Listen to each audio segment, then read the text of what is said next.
Ding! The elevator doors opened, revealing the small, confined space within. The metallic walls gleamed under the fluorescent lights, and the faint hum of the elevator's machinery filled the air. It was a typical weekday morning, and the building was bustling with activity. People hurried to their offices, coffee cups in hand, and the sound of keyboards clacking could be heard from the open doors of various rooms. Greg, humming a cheerful tune, stepped inside. He was in a particularly good mood today, having just received some good news about a project he had been working on for months.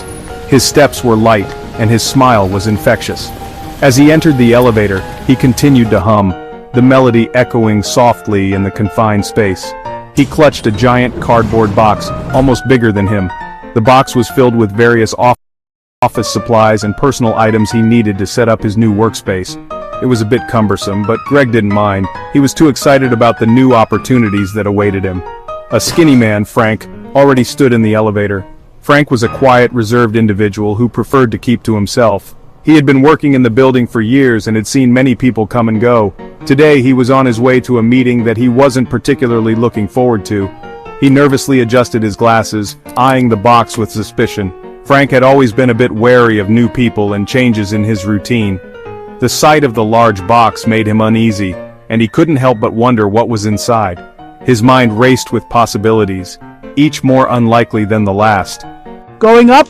Greg asked, breaking the silence. His voice was friendly and warm, a stark contrast to the tense atmosphere that had settled in the elevator. He pressed the button for his floor and waited for Frank's response. Frank just nodded, eyes glued to the box. He couldn't shake the feeling of unease that had settled in his stomach. The elevator began its ascent, and the soft hum of the machinery filled the silence once more. Frank's mind continued to race, each floor they passed only adding to his anxiety. Greg whistled, oblivious to Frank's discomfort. He was lost in his own thoughts, thinking about the new challenges and opportunities that awaited him. The elevator ride seemed to stretch on forever, each second feeling like an eternity to Frank. Finally, the elevator dinged again, signaling their arrival at Greg's floor. He stepped out, still humming, and gave Frank a friendly nod before disappearing down the hallway. The doors closed, leaving Frank alone with his thoughts. He let out a sigh of relief, glad that the ride was over. The elevator continued its ascent, and Frank tried to calm his racing mind. He adjusted his glasses once more and took a deep breath, preparing himself for the meeting ahead. Finally, the elevator reached the top floor, and the doors opened with a soft ding. Frank stepped out, feeling a bit more composed. He straightened his tie and made his way to the conference room, ready to face whatever challenges the day had in store for him. The elevator lurched upwards. Frank kept clearing his throat, stealing glances at the box. "What's in there?" "Oh, this... Greg patted the box. It's a surprise!" Frank's eyes widened. A surprise? His imagination ran wild. What could be in that huge box? Suddenly, a tiny spider descended from the ceiling on a silky thread right in front of Frank's face. Ah! Spider! Frank shrieked, jumping back. He bumped into Greg, who stumbled, dropping the box. The box landed with a loud thud. Silence. Then, a soft click.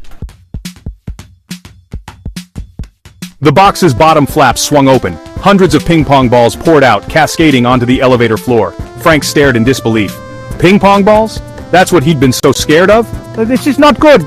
Greg, buried up to his knees in white spheres, let out a groan. The elevator jolted to a stop. It was an ordinary day, or so we thought, until the unexpected happened. The sudden jolt threw us off balance, and we exchanged worried glances. The lights flickered, adding to the tension. We were stuck between floors, and the air felt thick with anxiety. The doors wouldn't open.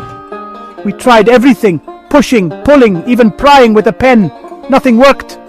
Panic started to set in as we realized we were truly trapped. The emergency button was pressed repeatedly, but there was no response. We were on our own. They were trapped in a ping-pong ball pit. It was a bizarre twist of fate.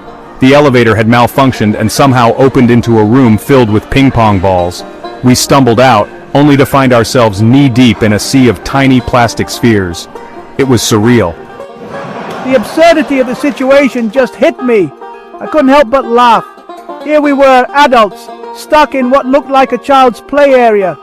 The laughter was contagious, and soon everyone was chuckling despite the predicament. It was a moment of levity in an otherwise tense situation. Hang on, let me try to get through this. Moving through the balls was harder than it looked. Each step was a struggle as the balls shifted and rolled underfoot. It felt like wading through quicksand. We had to find a way out, but the exit was nowhere in sight. Greg, trying to wade through the balls, accidentally kicked one.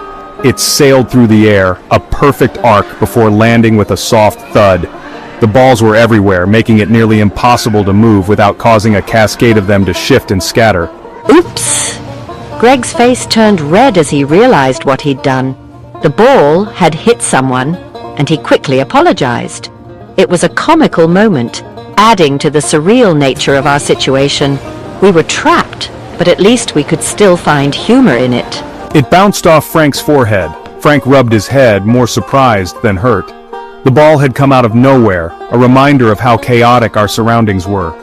We needed to stay focused and find a way out, but the constant distractions made it difficult. Seriously, Greg. Frank's frustration was palpable.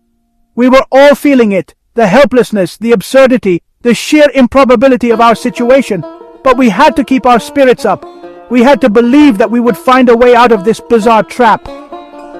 We decided to work together. It was our best chance. We formed a plan, each of us taking on a role.